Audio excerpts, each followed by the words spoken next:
can't accept the loss, I'm hard-headed. There's a little bit of madness to my method. Many falling off that fine line that I'm treading. I risk anything to be great, and I'm not letting nobody rob me of my victory. Number one, that's what I'm meant to be. When by any means, only thing that makes sense to me, I can make nice or make New setup, who this? Hey everybody, welcome back to this episode of the Fair Catch Podcast. We are your boys, Kevin and Zach, here locking it down in the new studio. That's right, your eyes do not deceive you. This is the Fair Catch Podcast. We have upgraded some things. That was loud. Did you hear that? Yes, I did. Frightened. Calm down, Katie. Frightened to open that door. But we are new here. We're not new here. This is new here. You saw it last week. We had desks. We had little office chairs. But now we are lounge back, relaxing, chill, vibing. Vibes are up. Vibes are high. We're good, dude. Well, how are you, man? I'm good. How was your week? I mean, it's only Tuesday, so Yeah, it's Tuesday. But it's been a week since last Tuesday. So you've had a week in time in which to have experiences, have life-altering decisions being made. That puts a lot on a week, doesn't it? That puts a lot of pressure on a week. That really does. Football's back, so that's Football's good. back in full swing. Full swing. What a glorious Sunday, for more than one reason. But football was nice. Did you like the little plug there? Very nice. It was good. Church, everybody. Church. But football was great, man, and it was nice to be back in the swing of things, to come home and to It's nice to absolutely beat the dog mess out of the New York Giants. Well, it's nice to be able to, as contrary to anybody's common sense, I guess, it's nice to be back in a rush to get back home because you now have a reason to get back home quickly. We're not going to have that a lot this year because we have a lot of 4:30 games. Very much so. And a lot of night games. So it's going to be a little bit different, but it's going to be good. It's going to be good. It's going to be great. Monday night football was great. Sunday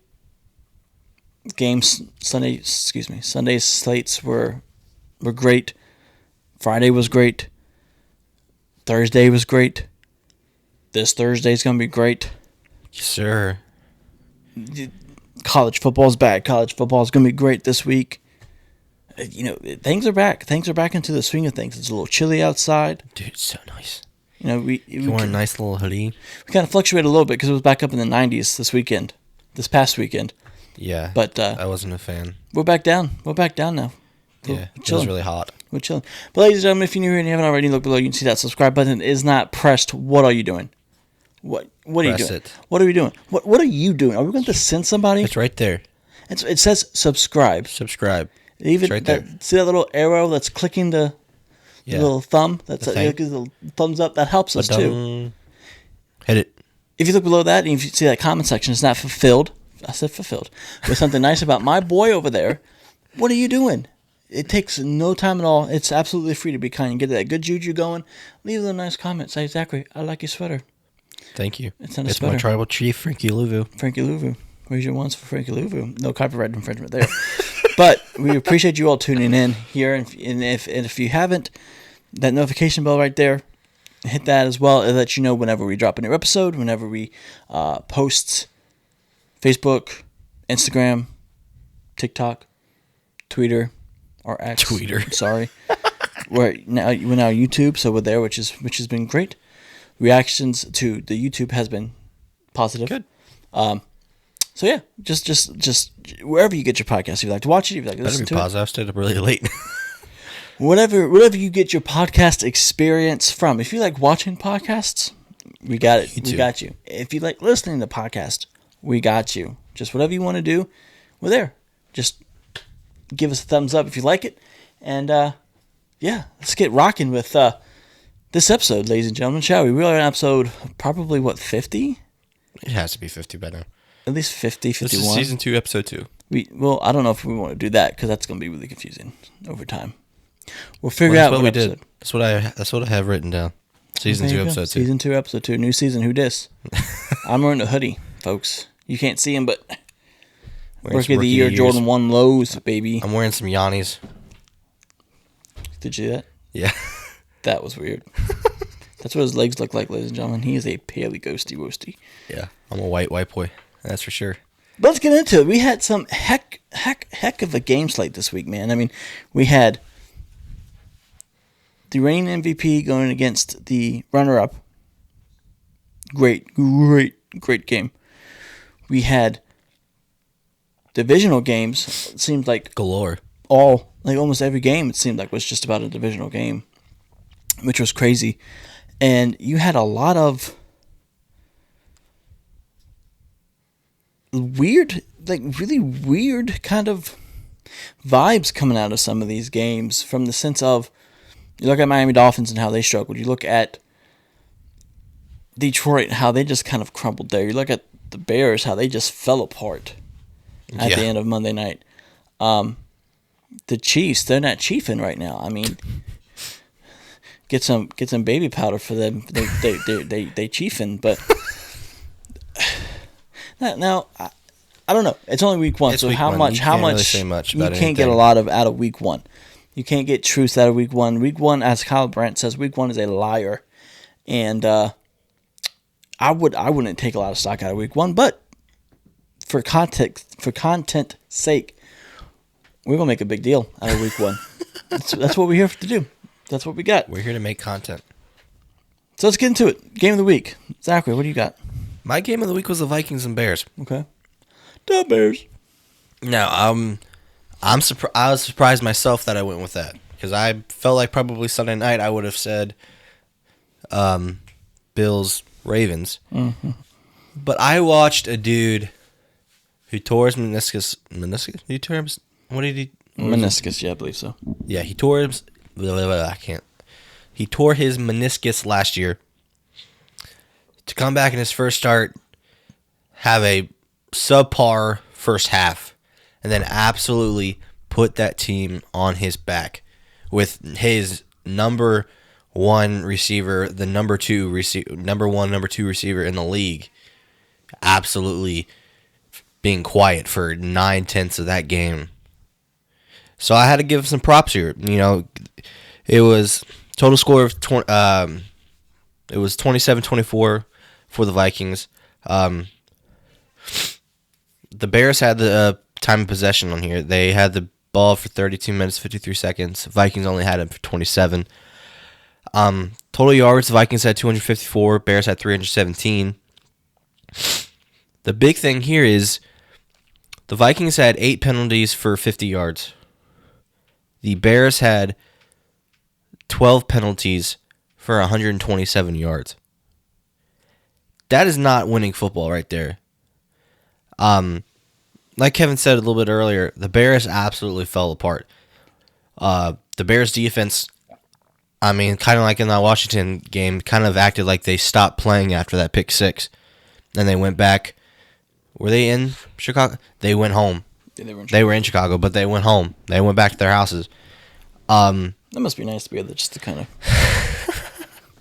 go through all that and then just go home. Right? But I mean, so the defense absolutely stopped playing. They were controlling that game for probably 2.5 quarters and then absolutely stopped. And I don't know what happened. But as far the offense, on the other hand, I mean, that first drive was good, but other than that, there was really nothing to say much. I mean, I looked it up and I counted it. Only 3 out of their 12 drives ended in points.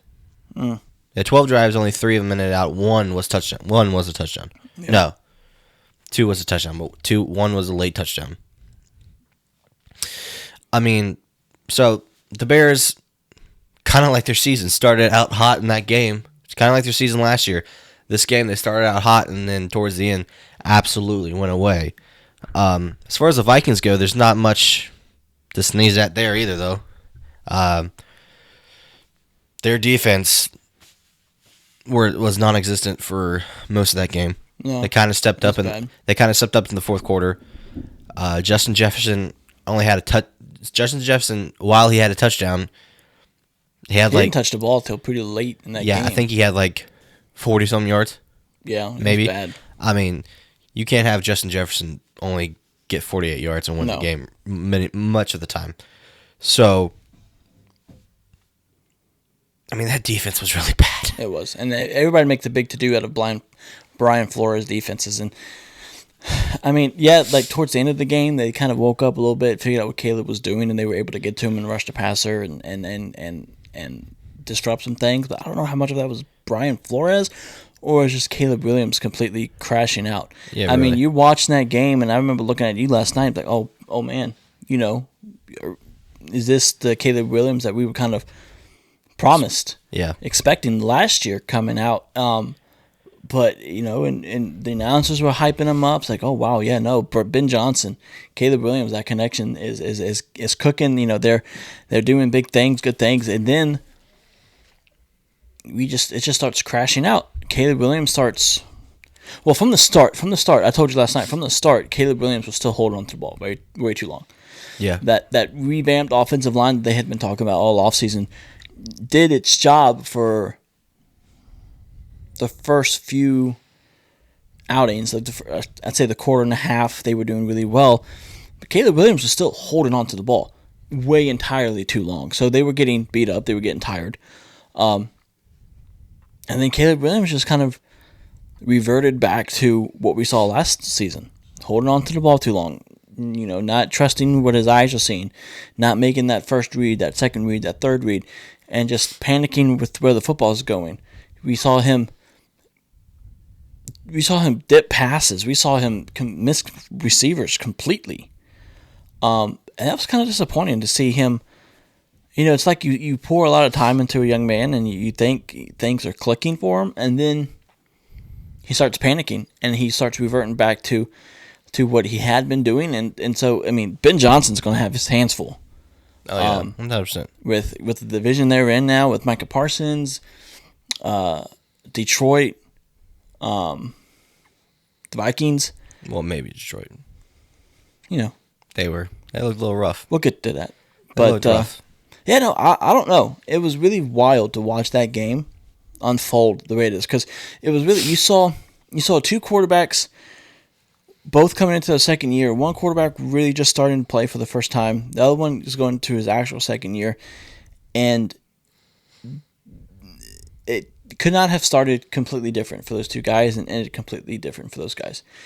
Well, no, that's the old saying. It's not about how you start; it's about how you finish. Yeah, because JJ looked rough to start the game. He was doing the same thing. Not that he was necessarily holding on to the ball too long, but he was dipping passes. He was missing guys. And then you kind of saw him second half getting into his groove, and that's when you saw Caleb starting to dip. So I don't know. Like I said, I mean, Kevin O'Connell is the reigning coach of the year, so he's the quarterback coach. I like JJ better with Kevin O'Connell than I like Caleb Williams with Ben Johnson. I also don't think Ben Johnson did a lot of his stuff, creativity last night. And I don't know if that's just because the talent's not there that he had in Detroit, which obviously it's not. You have Jahmyr Gibbs, David Montgomery, Amon-Ra St. Brown, Jameson Williams, Jared Goff.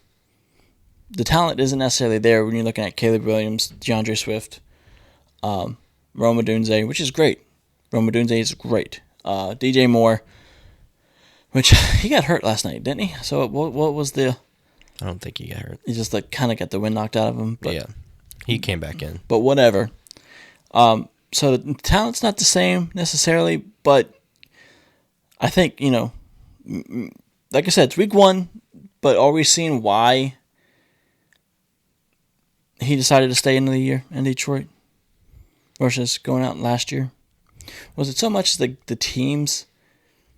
He didn't like the fit of the teams, or maybe the teams just didn't like Ben Johnson? I mean, I didn't like Ben Johnson. I mean, we were on our way to meet him, and he canceled on our way meeting him last year. I think it was switched vice versa. I think he was on his way. Either way. Either way. Yeah, either way. I mean, there was a meeting in progress. That is not how you conduct business. No. Even if you're not going to take the job, if you've committed to the meeting. Yeah, things change. Meeting. Things change. But yeah, the whole Caleb Williams things, I don't know. I don't know if he can turn it around. Like I said, it's week 1. Week 1's a liar. Soldier Field was popping last night, which was good to see for Chicago fans. But Caleb Williams, he's got some things to figure out. He needs to figure out how to not revert back to his old ways. Because when he started the game, yes, he was holding on to the ball, but the very first start of the game, he was 1, 2, 3, drop, throw. Yeah. Hit that back foot and he let go of the ball. I just still find it funny that no other QB in there, people are talking about a sophomore slump besides Jaden Daniels. Yeah. Well, I guess you can't really have a slump if you're not really. I mean, they're not even talking about that like about Bo Nix. Bo Nix didn't look that great either Sunday. He only had I think he only gave people 4 fantasy points. I think that's what I told you. That was if you're looking at it from a fantasy standpoint. It was rough. If you're looking at it from a fantasy standpoint, it gets a little rough. But yeah, so I don't know, and he'll figure it out. I think he'll get it figured out. I hope he gets it figured out because Who, Bo or Caleb? Caleb. Oh. Because you don't want to see like this dude was taking over an overall. It looks like he puts the work in. I don't know if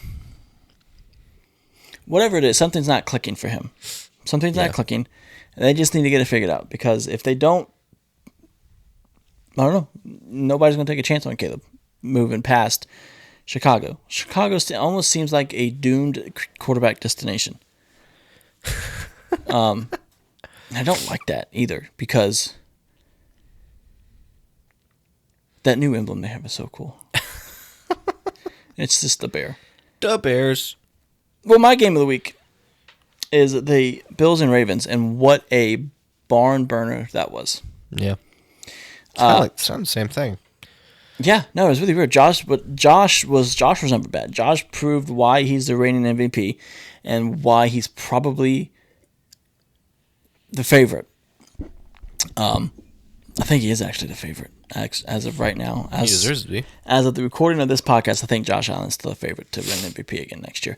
But he proved why he's the reigning MVP with that performance last night, or Sunday night, I'm sorry. Baltimore was absolutely having their way the entire game. The entire game was Baltimore. Josh was doing his best. Josh was keeping him in the game. He was doing what he had to do. But Baltimore in that stacked offense was just doing what they wanted to do. And that defense was just doing what they wanted to do. And it's not even the fact that they had a bad game, because I'm looking at NFL Pro, by the way. Sponsor me, NFL. Sponsor. No, yeah, right. You're looking at it, so Lamar Jackson went 14 for 19, 209 yards, 2 touchdowns, 73% completion rating. Josh went 33 for 46, 394 yards, 2 touchdowns, 0 interceptions, 71% completion rating. So both quarterbacks had comparable outings. Both quarterbacks did fine. Both quarterbacks proved why they are both always in that contention for MVP. But here's the difference.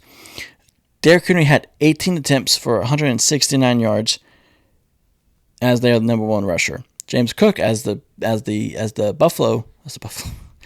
Bills' number one rusher had 13 attempts for only 44 yards. Yeah, James Cook did not have a good night. Zay Flowers was targeted 9 times, caught 7 of them for 1 touchdown. His longest was 39 yards, and he totaled out 143 yards. Buffalo's number one receiver last night was Keon Coleman with 11 targets, 8 receptions, 112 yards with a touchdown. Baltimore's next best receiver was DeAndre Hopkins, 2 targets, 2 receptions, 35 yards and a touchdown.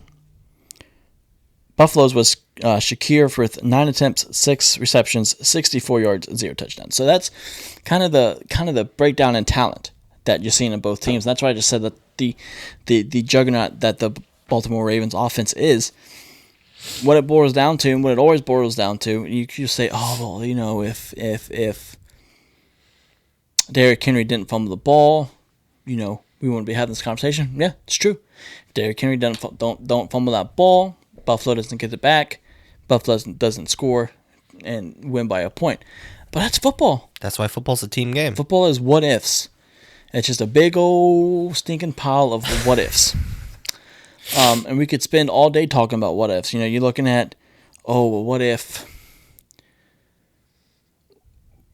Malik Neighbors got more involved in the game? What if Caleb Williams was able to make more passes? What if Russell Wilson wasn't as bad of a quarterback as he is now. But it's a game of what ifs. And really the what ifs don't matter at the end of the day. Yeah.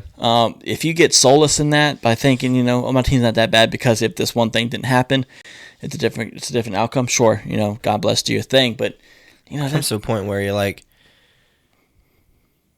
if your team's good, those what ifs wouldn't happen. Yeah, it's like if you get solace in that, and I mean, we're guilty of that too. Like as fans, you get caught up in, oh yeah, we're a good team. Yeah, we lost. This and this happened. If that didn't happen, we would have whooped their butts. Yeah, but it did happen. And it's a game. It's a game of what ifs. It's a game of if the ball bounces your way one night, great. It could completely bounce the other way the other night. It's about how you prepare it, and it's about how you execute. And Derrick Henry fumbled the ball. He fumbled the ball at a crucial time when they were trying to close out the game. And Buffalo was able to march down the field and get the dub on that. And, kudos to Josh Allen. And I was going through our notes from last season because I was opening back up the program that he used to make our... Yeah, I had to look back in old notes to see how I wrote this stuff out. Well, I just looked back when I opened up the app I used to make our show sheet. And it was funny because I was going down and I looked at it, and one of the first things that popped up, dude, was... Josh Allen is him? No, Sean McDermott needs to go. If that's still the case... I still agree with that. I mean, I'm not saying that's not the case, but we'll see how the rest of the season goes. Imagine Josh Allen with Andy Reid? That's another thing, though, dude. Or Dan Quinn? Yeah. It's another thing, though, we need to talk about. This is the Chiefs. Are the Chiefs done? Is the Chiefs dynasty... Has the kingdom fallen? Ask Cody Rhodes, he'll tell you. In my kingdom. Whoa! Sorry, Cody. But yeah, what? Did you just bark at me? Oh. That's he loves his bulldogs. What? But what is going on with the Chiefs? Is the Chiefs kind of crumbling around us at this point? Because I was thinking about this earlier. They've had a winning record against the Chargers. I don't think at least in recent years, I don't think the Chargers have ever beat the Chiefs. Not recently, no. And we kind of saw the decline 2 years ago, honestly. Yeah. With Patrick not playing his best games. You saw it all last year. Patrick did not play his best ball. The Chiefs did not play their best ball. Fast forward to the Super Bowl, they get blown out by the Eagles. Now, yeah, that defense is stocked, but you get absolutely dog walked in the Super Bowl, and you think, Super Bowl hangover. That's a possibility. You look, hey, they're coming in hungry. Travis Kelce's coming in to a season where he's in better shape than he's been in a while. He's engaged. Tay. These things happen, right? But they come out to São Paulo, Brazil, and they didn't look bad. I don't want to say they looked horrible. Patrick did some of his stuff. But it did not. Watching that game, it was not the same. At least it didn't feel like it was the same when you watch a Kansas City Chiefs game. Because typically when you're watching a Kansas City Chiefs game, you get this sense of, oh man, they're never out of it. They're never out of it. They've always got something going on. They're always marching down the field for something. Mahomes' magic can take over. This game, they had opportunities. They had 30 seconds, I think, because the young man ran out of bounds. So they had some time there at the end, and it didn't look like things were clicking. Now I know you don't have Rashee Rice for 6 games. I know that. Xavier Worthy went out early with a dislocated shoulder. Who knows how long he's going to be out? Isaiah Pacheco didn't do his thing. You have Chris Jones and Karlaftis arguing. Brown, though. Yeah, but how he didn't play much last year, if any. And then he comes out and he does okay, but it's not like he's not going to take the roof off of anybody. Well, I'm going to just say something right now, and people can call this clickbait. People can say it's wrong. I'm about to break the internet. We need to stop thinking Patrick Mahomes is the best QB in the NFL. Ooh, he did break the internet. He's not the best QB in the NFL. Josh Allen is the best QB in the NFL. Obviously, he's the MVP. He's the MVP. He was, but he's not just the best last year. To be the best, you have to consistently. And people could say Patrick has done this. And it's week 1. People say he did it last year, maybe. But to be the best, you have to consistently put the team on your back. And you be the reason that they won. Yeah. Yeah. Josh Allen would not have gotten beaten like that in the Super Bowl. No, Josh Allen wouldn't have let himself get beat that bad. Josh Allen just would have started running it all by himself. Instead, if he couldn't get the ball in the air, he would just would have started running and make you chase him down, and then he would have opened it up and started running. But yeah, I don't know. And we're probably gonna get hate for this, but Patrick Mahomes does not. Something seems off with him. I haven't been super impressed with him. Yeah, in a couple of years. Now, to be fair, the talent around him has. Look at the talent around Josh Allen, though. Yeah, Josh Allen doesn't have a true one. Josh Allen has never had a true one, besides after Stephon Diggs left. Yeah. And is he a true one? Really? Yeah. Well, the thing is, the talent around Patrick Mahomes is falling off. Like I'm not going to sit here and be naive to that point. Travis Kelce's not. Travis Kelce's not catching 18 passes for 115 yards anymore. He's lucky if he gets 3 catches for 80 yards. That's good though. 3 catches for 80 yards. That'd be great. Travis is lucky if he gets 5 catches for whatever. I think the shock factor,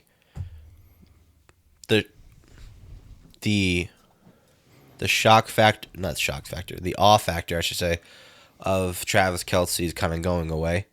That he doesn't pull the attention like he used to.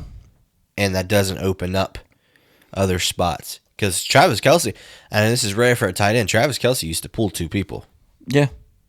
He's not pulling 2 people anymore. No, it was like that way last year, and it's going to be this way this year because he's, Father Time catches up to us all, right? He's slowing down. We're going to get to that point to where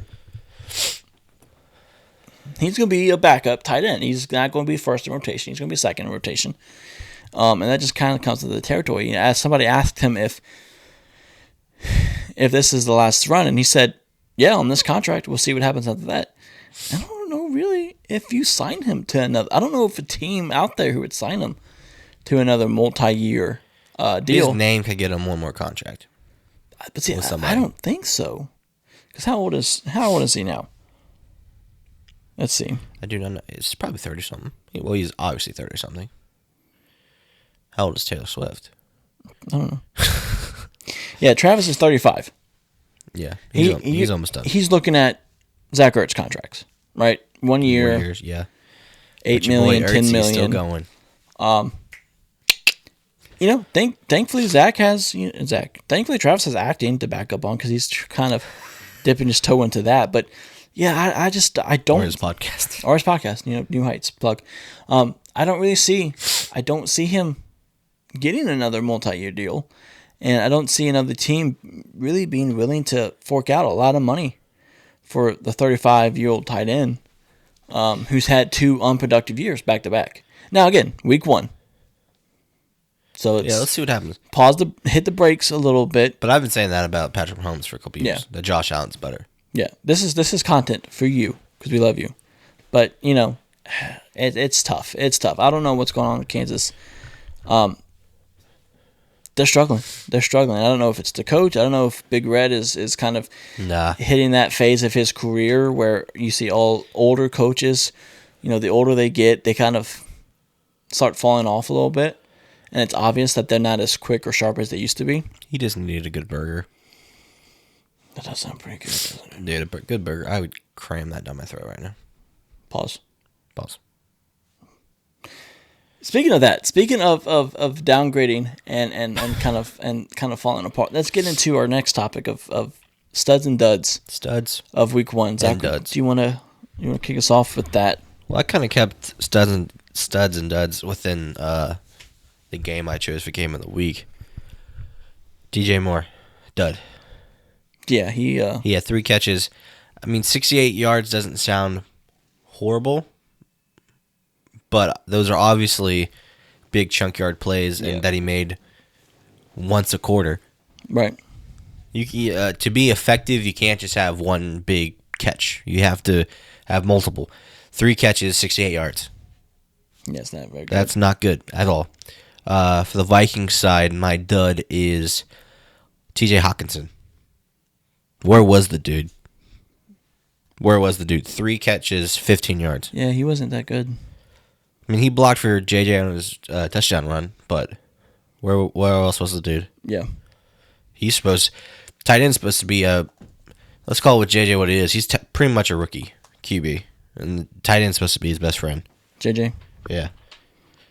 No, I agree. It was a rough game. It was a rough game to start for the Bears. I mean, for the Vikings. Yeah. For sure. What's your duds? You just going one by one. Yeah, let's do duds and then studs. Well, my first, I got 2. Two? Yeah.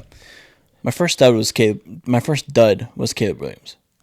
We kind of talked about that already. We don't need to get in length with that. Like, he started out strong. He started out really strong, and he just kind of Fell off. Just kind of fell off. The game got away from him. You're looking at 21 completions on 35 attempts, 210 yards, 1 touchdown, 86.6% passer rating, which, you look at it, if you didn't watch the game and you just looked up his stat line, it doesn't seem too bad. His completion rating was 60%. His yards per attempt were 6. So, I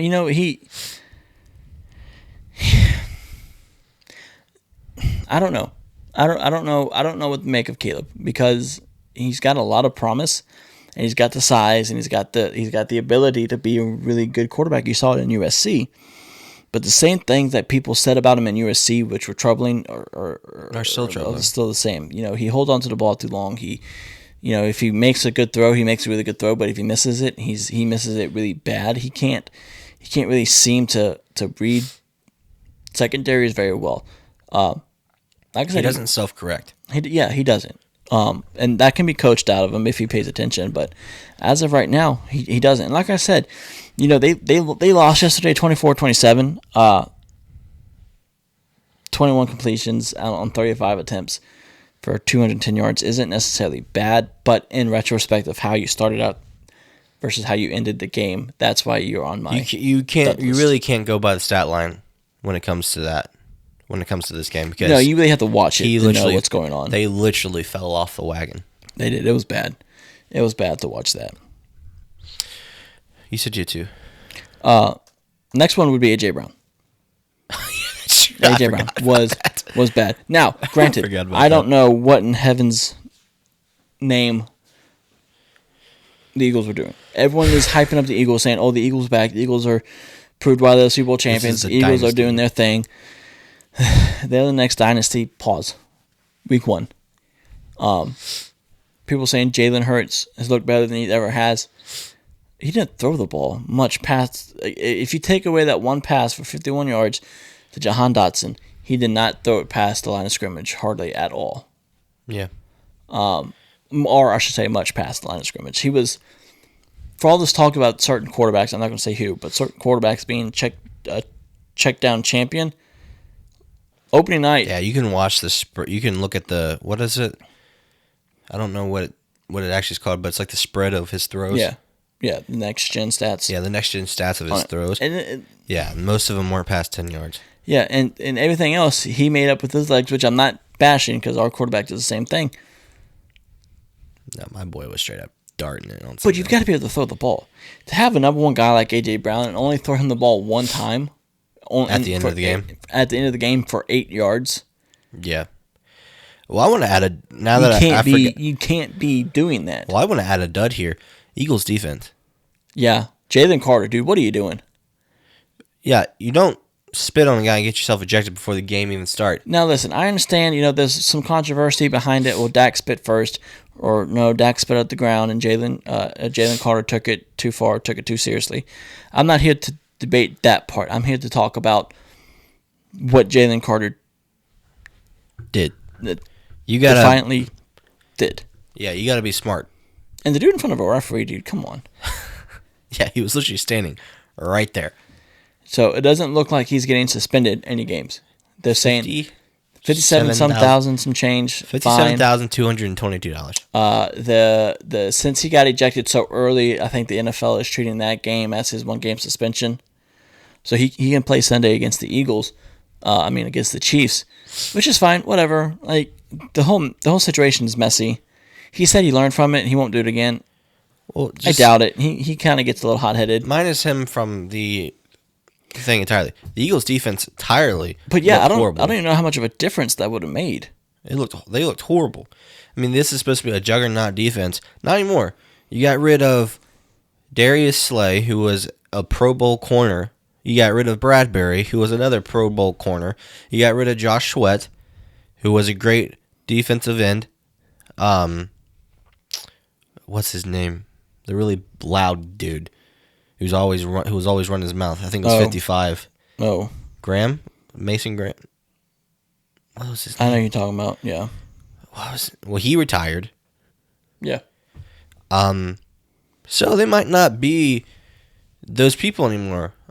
You can't rest on your laurels from last year, and they got rid of all these people just automatically expecting Brandon Graham, not Mason Graham. Brandon Graham. Mason Graham is that kid on the he's a rookie. Browns. Yeah. You can't get rid of all these people and just automatically expect that the people behind them are going to step up. And that's what happens when you have A.J. Brown, Jalen Hurts, Saquon Barkley, and Devontae Smith all on one team. You're going to have to pay one side of the ball. Yeah. And you're not going to be able to pay everybody. A.J. Brown's going to want a bigger contract coming up sooner. Mm-hmm. And you're not going to be able to... I doubt you're going to be able to pay A.J. Brown and Saquon Barkley at the same time. And keep Devontae Smith. The loss... You might be able to keep A.J. Brown and Saquon, but you're not going to keep the other one. The loss of Darius Slay and CJ and that secondary... Yeah, it was not Bradbury. It was Gardner Johnson. Yeah, Bradbury's... Right. Yeah. Bradbury's been gone. Yeah. The loss of those two proved to be bigger than what they wanted to admit. Because that new kid they had back there, what is his last name? Rogers? Mario Rogers? No, I'm not sure who that new kid is, but he's, again, week 1, but he doesn't really seem to be much of anything. What was his name? What's the white dude that's back there? The amazing what? Yeah, what's one of the not Blankenship, the other one, the one who was a rookie last year, Cooper DeJean or DeJean, whatever you want. DeJean, you want to calm down? You were running your mouth entirely way too much. They brought him down though. I don't think he's a safety anymore. I think he's playing in the slot now. He was running his mouth entirely way too much. Well, I mean, he plays for Philadelphia. You're on a stacked team, dude, like that. You kind of get a little big for your britches. You're not stacked anymore. But, I mean, that front four, we'll see what it looks like Sunday when they get Jalen Carter back. But like you said, you lose Sweat. You lose, Milton Williams? Is that the other guy they lost? Yeah, I think so. You lose Brandon Graham. You lose your two key cornerstones on your secondary. It's gonna look a little different, and they didn't want to admit it. They still don't want to admit it, but it looks different. And I don't know if they are going to be able to replicate the success they had last year based off of just missing those two pieces in the backfield alone. You had two great people in the backfield for your secondary, and Cooper DeJean and Reed Blankenship, but having to bring Cooper down to put him in the slot, that leaves Reed in the backfield with somebody else that he doesn't have the same chemistry with. It's different, and it's not necessarily bad different, but it's also not necessarily good either. So we'll see. We'll see how they progress. We'll see if they can kind of correct some things. But A.J. Brown, unfortunately, falls on. He was on my fantasy team. I don't remember if I started him. I don't know if I started him or not. Your boy did great fantasy. I don't talk about it. I beat Kevin, by the way, everybody. Look, I don't know if we're going back to this thing that I did last year where I have superstars stacked on my team, and they just don't do anything. Yeah. Because I was slated to walk the floor with you, and I didn't even get past 120. So, I got an easy dub this week. I don't even know who I'm playing. But he's playing either Dad or James, and I'm playing either the other. James so or it's Dad. an easy dub, but Because they don't. We'll see. We'll see who shows up. Studs. Are we doing Big Jim Hotline today? I don't know. It's getting kind of late. Well, my studs. My studs kind of line up with my player of the game. J.J. McCarthy. He's my stud. 13 of 20, 143 yards, 2 touchdowns, 1 interception. Yes, a very slow start, but I like a person who they never give up and they put the team on their back and they lead the team to victory. Yeah. I mean, you can't say J.J. has just started being baller and went off because he had the 1 touchdown and a couple catches. He was not a big part of this game. J.J. McCarthy put that team on his back. He ran a touchdown in. He threw 2. Yeah. So yeah, and you could see Jefferson was visually frustrated. At the start of the game, and I understand that, but you also have to understand that this kid, like, he didn't play past the preseason last year, so he needs time to kind of get some kinks worked out. And once he got things going, you saw him completing passes, you saw him, moving the ball, moving the chains, and Jefferson got his touches. He got his touchdown for the game, and he kind of calmed down a little bit. But your rookie quarterback is going through a lot of different things. He doesn't need his number one guy to start throwing beef his way. And my other stud kind of disagrees with you. My other stud is Caleb Williams. That colors me surprised. Because I was trying to do one for each team.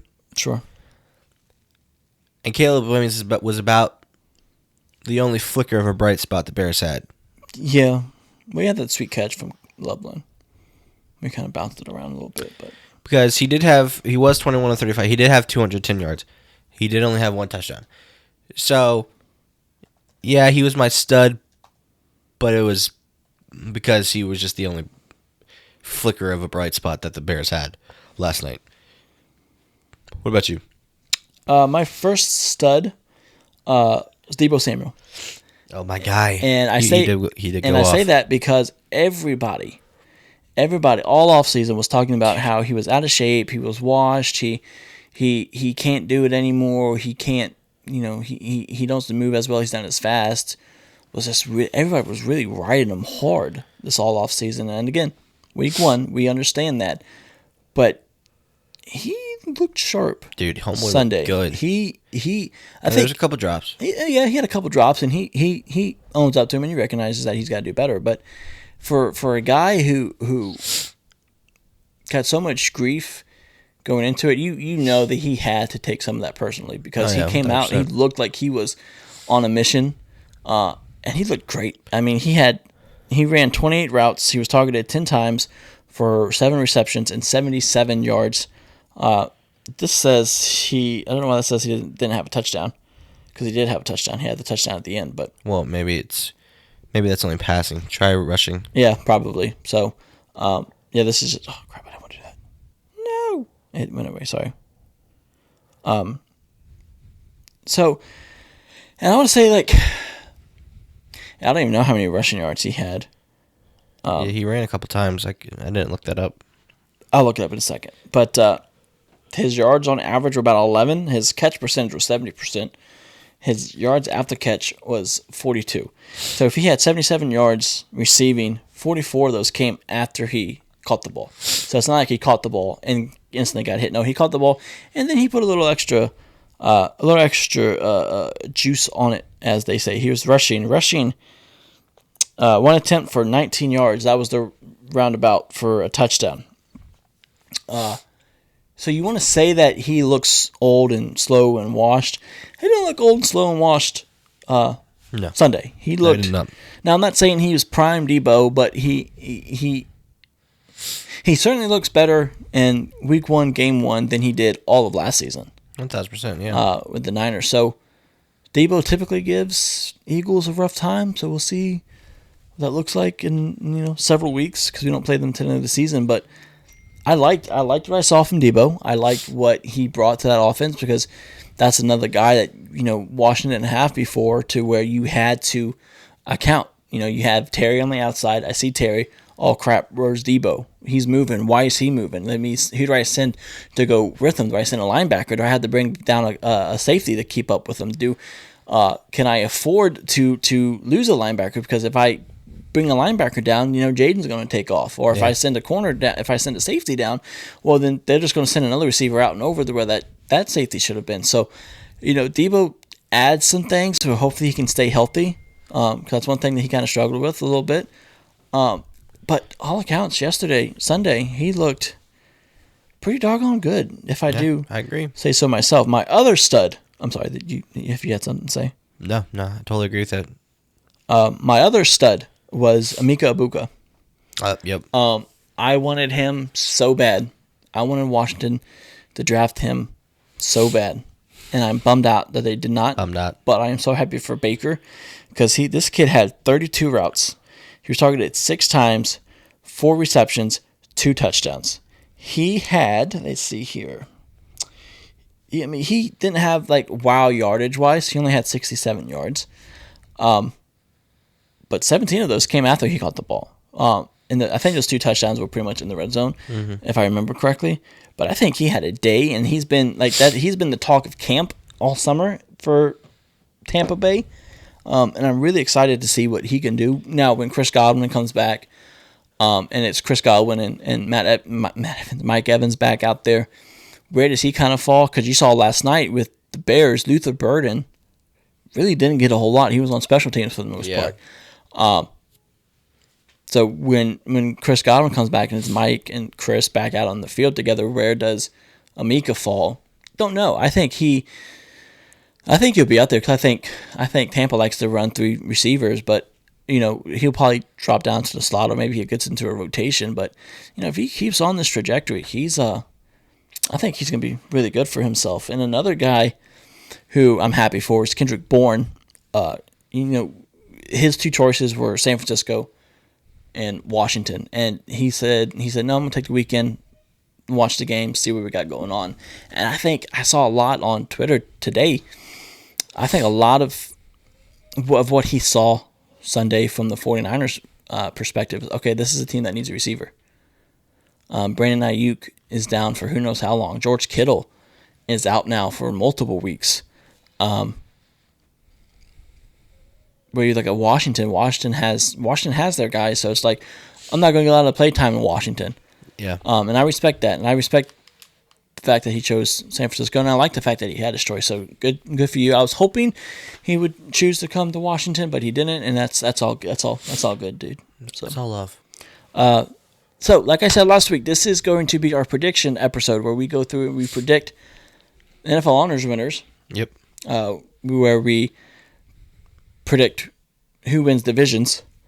And then we're going to break down and see what we got going on as far as week 1 overreactions, because NFL fans in there overreactions, especially after week 1. So Zachary, prediction week. We're going to start with Rookie of the Year. Who do you have taking the AP NFL Rookie of the Year? You are up there on stage with that NFL honors card in hand. Who are you going to be reading off? My offensive Rookie of the Year. I looked at all the stats from week 1. Not really all that wow from many of the first rounders. Yeah, no. But there was one guy was made to sit out this last year, and because he was non-eligible. Well, for what reason again? Age? Eligibility. So yeah, his age. He was not eligible to play. I think he played out all of his eligibility. My offensive rookie of the year, Bill Merritt. Ja'Cory Krosky Merritt. I'm not mad at it. I think he's going to be a dog. Yeah, I mean, you saw his vision, you saw his patience, you saw his burst that he has on Sunday. Full display. He got the ball, especially, dude, when they were on their 3 to steal the game, and he got the ball in his end zone, and he had the patience and he had the vision to see that something was opening up, and he had the patience to let that hole develop, and he just ripped one for 40 yards. That's something B-Rob never did for them. So, yeah. No hate to B-Rob. Like, I respect the heck out of B-Rob, and I love B-Rob. But that's something, I saw that 40-some yard run was just the longest, was longer than any run B-Rob had in his entire career at Washington. So, again, no hate to B-Rob. We love B-Rob, but, good for Bill. Yeah. I like that pick. I think Bill's going to be really good for that team. My rookie of the year, I'm going to stick in that running back room. This guy's a ground and pound, and when I made these picks, I looked at these. I didn't just necessarily look at the player as much as I looked at the team that the player's on, and the impact they can make. So my rookie of the year is Ashton Genty. Yeah. Out of Boise State. I think this kid showed Sunday why the Raiders drafted him. I mean, he was bouncing off of guys. He got in the end zone. You talk about a guy who's got vision, who's got burst, he's got speed, he's quick on his feet, he can cut on the dime, and dude's quick. I think he's got the potential to be really good for the Raiders, and I think he's got a really good chance to be good in the NFL. And I like him for rookie of the year. Bill's great. Bill is a great pick, but I've got to go with my boy. My defensive rookie of the year. I'm going to laugh if you got the same one because I feel like we probably do. I don't think we do. No, go for it. My defensive rookie of the year is a guy who has a good chance because they got rid of a lot of their assets this offseason. And they have a good DC. Very good DC. My defensive rookie of the year is Jahad Campbell. Oh, okay. I think if he can step up in this defense, I didn't like what I saw. It's week 1. Thursday. I know, week 1. I think he was credited with that fumble. If he can step up and maybe not replace, but take over the production that went away, I think he has a good chance. Vic Fangio. What? It's Vic Fangio. Vic Fangio. It's a great DC. So I think he has a very good chance of being the defensive rookie of the year and making a lot of plays for that defense. Yeah. My guy, I went with defense was a little rough for me because I looked at I even had to look this up because I wanted to look at all the defensive rookies as a whole. And again, I looked at the teams that these guys are on and the amount they can contribute to, and I looked at it and I my defensive rookie of the year is going to go to Trey Amos. I think. Okay. I think the opportunity that be mad at it. I think the opportunity that he has on that Washington defense, where the secondary was so trash last year, anything's going to look like an improvement. But also, when you look at the other rookies, the other defensive rookies that were taken this year, they're not necessarily in positions that are going to necessarily stand out. You talk about Jahad Campbell. Is he going to really stand out as much as he can, right beside Zach Bond? How much playtime is he going to be able to get? You look at other defensive rookies like Abdul Carter. I don't know if you saw that video from yesterday, but he was rushing at Jaden Daniels, and it looked like he was chesting up to him like a basketball game.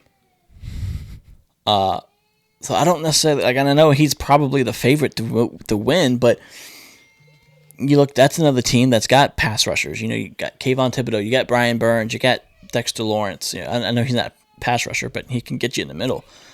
So Trey Amos is the guy who I think has the best opportunity starting to make the most impact for his team. So that's why I'm rolling with Trey. Offensive player of the year. My picks, I was thinking about this earlier, and I was going between two people. And I didn't make a decision earlier, so I wrote down him or him. My offensive player of the year is between Jamar Chase or Derrick Henry. Mm-hmm. The reason I would have jumped to Jamar Chase, I did not like what I saw. Yeah, he was bad. Sunday. He only had, I think he told me he only had 4 fantasy points. Take that as it may, but yeah, he didn't do fantasy points is based off production. Yeah, So, and Derrick Henry had 2 very long touchdown runs on Sunday night. But I think Jamar Chase and Joe Burrow are going to get in sync again and going to get it clicking. So I'm going to go with Jamar Chase. That's my offensive rookie. My offense player of the year. So we're kind of in the same boat a little bit. Okay. I did go with Jamar Chase. The only reason why I went with Jamar Chase is because he was the only name that kept coming to my mind. I tried to sit and I tried to think of other guys who could fill that role or who could better be an offensive rookie. I didn't want to go the Saquon route again because I don't think he's going to be able to do it to the same extent as he did last year. But, I'm going to go with Jamar Chase because I like Joe Burrow for it. Yeah.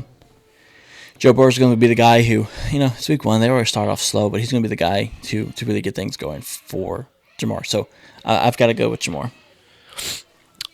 Defensive Player of the Year. Can you pause that? No. Defensive Player of the Year. I'm going with TJ Watt. Okay. I think TJ Watt. Did he get it last year?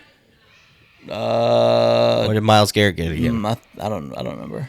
Well, I think TJ Watt's been getting hosed for a couple years on Defensive Player of the Year. I think he's deserved it the past couple years. So I'm hoping this year, especially if the production's there like it normally is, I'm going to say this is going to be the year that TJ Watt gets it. Yeah.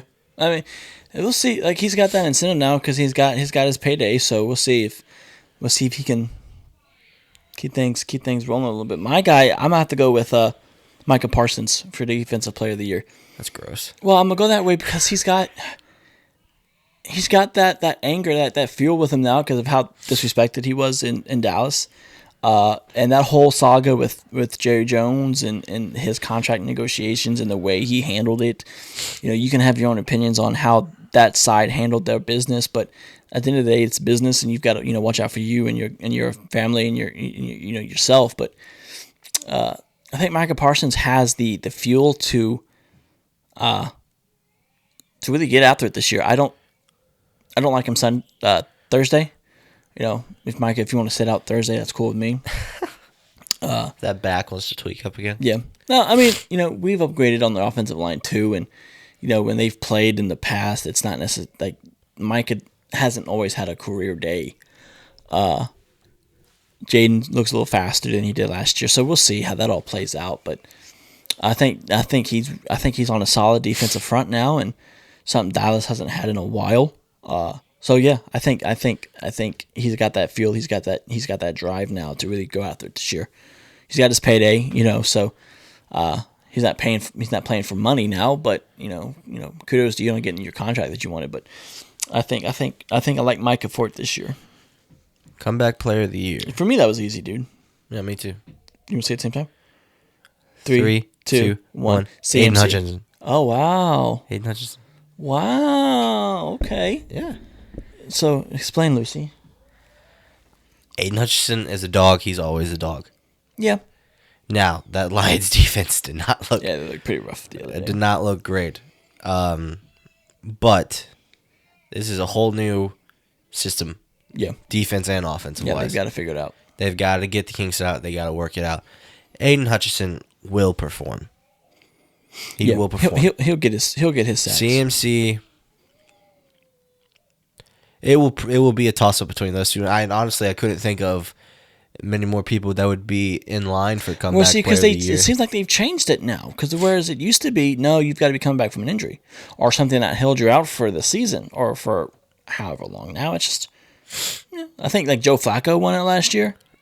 Yeah, and he didn't. He wasn't hurt. He just came off the couch. Yeah, so I'm going Aiden Hutchinson. Okay, well I've already said I'm going for CMC for the reason of CMC barely played last year. Yeah, Aiden played a good portion of the season last year before he got hurt. Game 7, almost half. Yeah. So I CMC he didn't get to play much last year. He was dealing with that Achilles tendonitis, which I had never heard of. But I guess any tendon you can get a nidus in. Nidus. You can get a nidus in any tendon. But CMC, he didn't play much last year. He came off of a ground and pound season the year prior. He comes into last season and he has his Achilles flaring up. He tried to push through it. Some games, I didn't remember how many games. You could probably count on one hand the amount of games he played last year. But he just couldn't go. And so I think he's going to be out to prove something. I think he relatively had a doggone good game Sunday. Right. So yeah, I think he's going to be, out to say, hey, you know what? I'm still here. Like, all this talk about Saquon and Derrick Henry, we forgot about the guy over here in the Bay. So yeah. So I like Christian McCaffrey for mine. You want to go MVP or coach first? I'll go coach. My coach of the year. We'll say that. Yep. 3, 2, 1. Dan Quinn. Hey, let's go, baby. He deserved it last year. He did, dude. He got hosed last year. He did. Like Kevin O'Connell, dude, I love you, man. And just because you won with Sam Darnold doesn't mean you deserve coach of the year. But you had successful seasons before that. Yeah, Washington hasn't had a successful season in 20 years. Yeah, Dan Quinn turned that team around on a dime. And for your very first year to come out 12 wins, NFC make it to the Championship. NFC Championship game. I mean, come on. Dan Quinn deserved that. He got hosed. Yeah. MVP. So, not much to say much on that. Not much. MVP. I was between two people. I just did the first name that came to mind because he's just kind of floating around. I was between two people. And this is a little bit of a, I didn't choose Lamar Jackson because I think we have to stop looking at the guy. I get it's a regular season reward, but Dak Prescott also has great regular seasons. Dak Prescott looked great Thursday. He has great regular seasons, but he never wins MVP, and nobody ever talks about him in the MVP conversation. We have to stop looking at. I mean, Lamar Jackson is a great QB. Don't get me wrong, but we have week one. But we have to stop. But I'm not even talking about that. But we have to stop looking at people, at quarterbacks that, because MVP is quarterbacks forward. Let's be honest. Yeah, it is. We have to stop looking at quarterbacks who consistently get in the playoffs and then consistently falls off. Yeah. As nominations as contenders for this award. I mean, some postseason has to go into this. Yeah. That's the thing. Like, they said that about Coach of the Year too, but it's a regular season award. But full well that they looked at that NFC Championship game and said, no, we're good. Yeah. For Dan. So I didn't do Lamar Jackson. I didn't do Josh Allen. I didn't do Josh Allen either. Love the guy. Love Josh Allen. I know this guy. 3, 2, 1. Jaden Daniels. Hey! Now, look, you could call it a homer if you want. That's fine. I think that kid has... He's got the fourth best odds right now to win MVP. I think he 100% has a legitimate chance. And I think if he continues what he did last year, I don't see why he doesn't. Well, see, so people saying, after Sunday's performance, sophomore slump, don't worry about that. I don't believe in sophomore slumps. But to say that after week one, to me, is a little crazy. I'd just continue to see it. But he showed, at least Sunday, that he's got the same abilities. The same, throw on the run, the same speed, a little faster. You can throw the ball further. He showed that he has the same tangibles. We'll see to take that next step to see if he can improve on what he did. So yeah, we'll see. That's why he's my pick, because I think the excitement for him and voters is going to be there. Yeah, I agree. All right, so we are going to start closing this out. So in order to close this out, we are going to get into our hurry up offense, our 2-minute drill, where we are going to predict. Like I said, this is a prediction episode. We are going to predict winners of the divisions here in the NFL. So Zachary, if you want to go ahead and get your timer ready, sir. Oh, nope, his phone is recorded. So, let's see. Sir, set a timer for 2 minutes. All right, AFC East, Bills, Jets, Patriots, Dolphins. Bills. AFC West, Chargers, Broncos, Raiders, Chiefs. Broncos. I'm going to go Chargers on that one. I agree with you with the Bills, but I'm going to go Chargers. AFC North. And I'll tell you why, actually, because we got time. There's not that many. Did you see the way Chargers handle business? Chargers handle business. That's true. You see They Keenan look Allen good. out there running around acting like he's 24 years old again? They look good. See Len McConkey out there? If you're wondering what McConkey is, you saw it Thursday. Len McConkey out there doing his thing. Omarion Hampton out there doing his thing. You saw Justin Herbert out there doing his thing. He's a good candidate for MVP too. You saw Harbaugh out there flexing. He looked pretty doggone good. Khalil Mack is out there still doing his thing. Yeah. I like it. They like it. I like it. AFC North, Bengals, Steelers, Ravens, Browns. Ravens. Yeah, I agree. AFC South, Colts, Jags, Texans, Titans.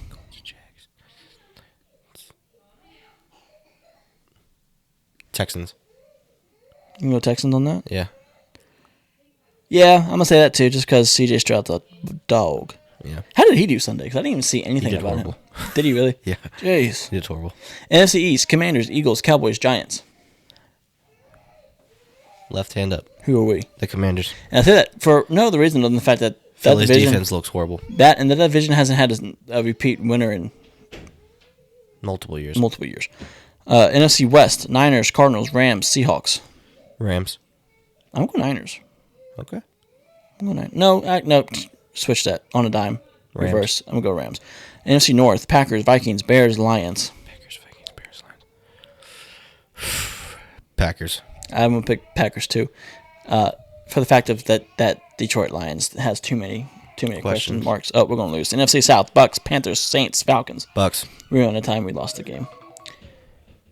That's really unfortunate. But I will agree with you on that. I'm going to go Bucks because some of these divisions, a lot of these divisions, they don't have Competition. They have teams that are like, yeah, okay, you're just in the NFL for money. But Do we have any more divisions? no, that's all of them, dude. No. Well, He's going to take the NFC. NFC. Manders. You think so? We're going to the bowl, baby. Okay. Hey, I'm not mad at it. I'm not going to pick. He thinks he'll take the AFC. Bills. Bills look. I do. I Bills will agree look like with that. the most complete team in the AFC this past week. I will agree. With that. All right, let's go with this game real quick. Games of the games. Yeah, we're starting off with in Lambeau, Commanders, Packers. Commanders. Giants, Cowboys. The I'm gonna go Commanders too on that. Cowboys. Yeah, definitely Cowboys. Packers, Steelers. What did I just say? No, you said Packers. Seahawks, Steelers. Steelers. I'm gonna go Steelers too. A-Rod's back, man. A-Rod is out there week one. So we'll see. But yeah, A-Rod's doing his thing. Rams, Titans. That's an easy one. Rams. Bills, Jets. Easy one. Bills. Patriots, Dolphins. Dolphins. I'm gonna go Patriots. No, dude. Patriots. Dolphins yeah, looked rough, dude. Tua is. No, you're right. Patriots. Tyreek's out there crashing out, dude. Tua's bad. Tua's does not. Jags, Bengals. Bengals. Niners, Saints. Niners. Saints look so bad too, dude. Browns, Ravens. Ravens. Bears, Lions. I'm actually gonna go Bears. Not me, dude. I'm gonna stick with the Lions just because Caleb. The Bears are so bad. Yeah, I'll go with you on the Lions. Broncos, Colts. Broncos. Danny Dimes, dude. Broncos. I'm gonna go Colts. I'm gonna go Colts on that one, just because I want to see how you're going to make that graphic. Panthers, Cardinals. Cardinals. Eagles, Chiefs. Eagles. Still. I'm about to go Eagles. Yeah. Falcons, Vikings. Vikings. Bucks, Texans. Buccaneers. Just 2 games Monday night. Yeah. Chargers, Raiders. Chargers. I'm going to go Chargers too. I think. That's our picks. If you agree, leave them in the comments below. If you agree with our predictions, and any of the predictions, leave in the comments below. We're going to wrap this up because my kid is having an absolute meltdown out there, and I need to go take care of business. Not that business. I just need to see what's going on. Make sure to like, comment, and subscribe. Make sure to follow us wherever you get your podcast. Make sure to like, comment, and subscribe on YouTube. Follow us on Instagram at FairCatchPod, Facebook at FairCatchPodcast, Twitter at FairCatchPodcast. No T. Ladies and gentlemen, thank you so much for choosing to spend your time, day, evening, morning, night, whatever time you listen to this episode of the Fair Catch Podcast. We appreciate you spending it with us. We love you. We appreciate you.